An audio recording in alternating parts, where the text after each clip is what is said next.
सब कुछ तुम्हारे अंदर है, परंतु अगर तुमको अंदर दिखाने वाला नहीं मिला और तुमने यही ठान ली कि जो कुछ है उस सब तुम्हारे बाहर है, तो बाहर ही भागोगे। अंदर की गंगा में कौन नहाएगा? उस गंगा में नहाओ, तुम्हारे सारे पाप कट जाएंगे। उस गंगा में नहाओ, जीते जागते वैकुंठ पहुंचोगे, है ना, जीते जागते स्वर्ग पहुंचोगे। ये मर के स्वर्ग पहुंचने की बात तो मेरे को समझ में ही नहीं आती। अब स्वर्ग पहुंचना है तो जीते जागते पहुंचना चाहिए ना। गुरु महाराज जी कहते हैं हाँ, स्वर्ग यहां है और तुम जीते जागते उस स्वर्ग में पहुंच सकते हो। जीते जागते यही तुम्हारे लिए स्वर्ग बनेगा। जब कृष्ण को राधा देखती थी, उसके लिए और कोई स्वर्ग हो सकता था? हो सकता था? हो सकता था? है? जब अर्जुन को ज्ञान हुआ, अर्जुन ने क्या कहा कि महाराज मुझे माफ करना, मुझे नहीं मालूम था कि आप कौन हैं। मैं तो समझता था आप मेरे सखा हैं, आपके साथ बैठा हुआ हूं मैं, आपके पलंग में बैठा हुआ हूं मैं, आपको मैंने सखा कहा, मुझे नहीं मालूम था कि आप कौन। उस जगह जहां अर्जुन की ये बात समझ में आ गई कि वो किसके साथ खड़ा हुआ, पहले नहीं थी, बाद में जब आ गई, जब उसको ज्ञान हुआ, उससे बड़ा स्वर्ग कोई हो सकता था उसके? हो सकता था? लोग करते हैं स्वर्ग की बात। भगवान राम ने हनुमान से कहा मांग क्या मांगना। अब कथा में सब दिलचस्पी रखते हैं ना, कथा सुनना चाहते हैं, कथा सुनाओ जी, कहानी सुनाओ जी। सुन लो कहानी, सुन लो कहानी। भगवान राम कहते हैं खुश होकर के हनुमान से मांग, क्या चाहिए तेरे? क्या मांगा? मेरा स्टॉक मार्केट बढ़ जाए, मेरी बेटी बहुत है, मेरा बेटा हो जाए, मेरे बेटे बहुत है, मेरी बेटी हो जाए, मेरे बेटे को पास करवा देना, है? यही मांगा? नहीं।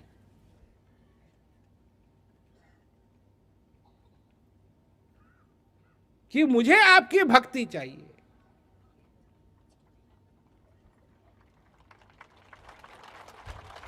हनुमान के लिए, हनुमान के लिए क्या स्वर्ग था? जहां देवता लोग थे? नहीं।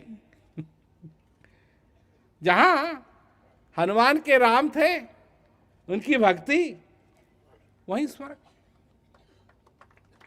वही स्वर्ग। जहां हृदय खुश है, शांत है, अंदर शांति है, वहां स्वर्ग। अब लोग समझते हैं ना, जब ठंडी होगी तो अच्छा होगा, जब ठंडी होगी, गर्मी होगी तो अच्छा होगा।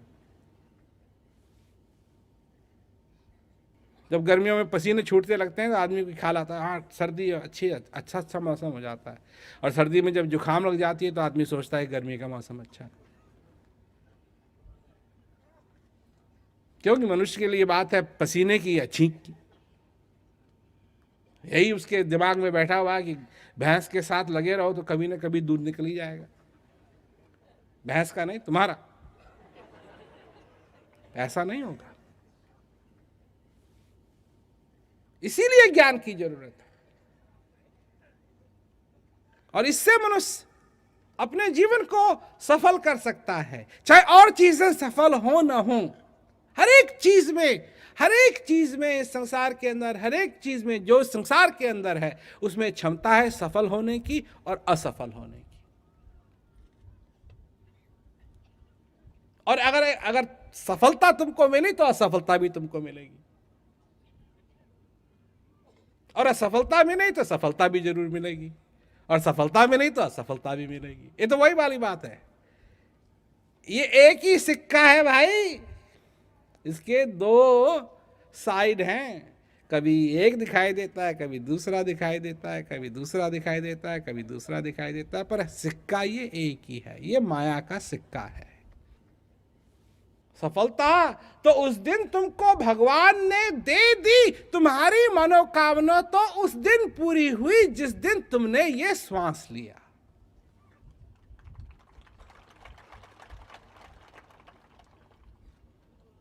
और जब ये आखिरी श्वास तुम्हारा निकले, तुम्हारा ध्यान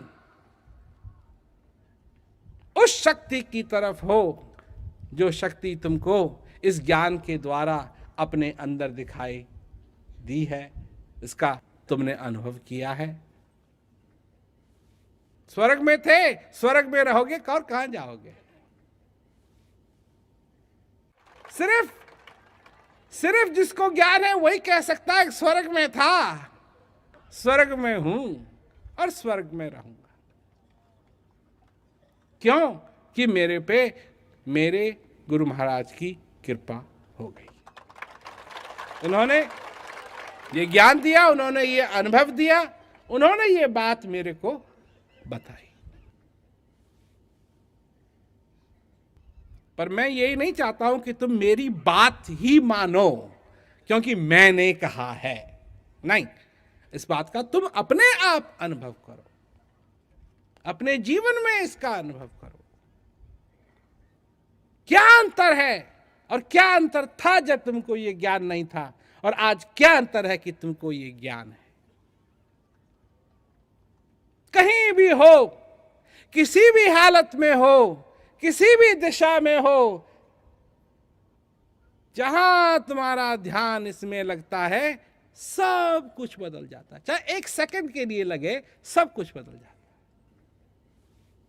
उस समय में भी जब विपत्ता का समय होता है तो जहां तुम्हारा ध्यान लगा, विपत्ता भी अपने आप थोड़ी सी दूर हो जाती है।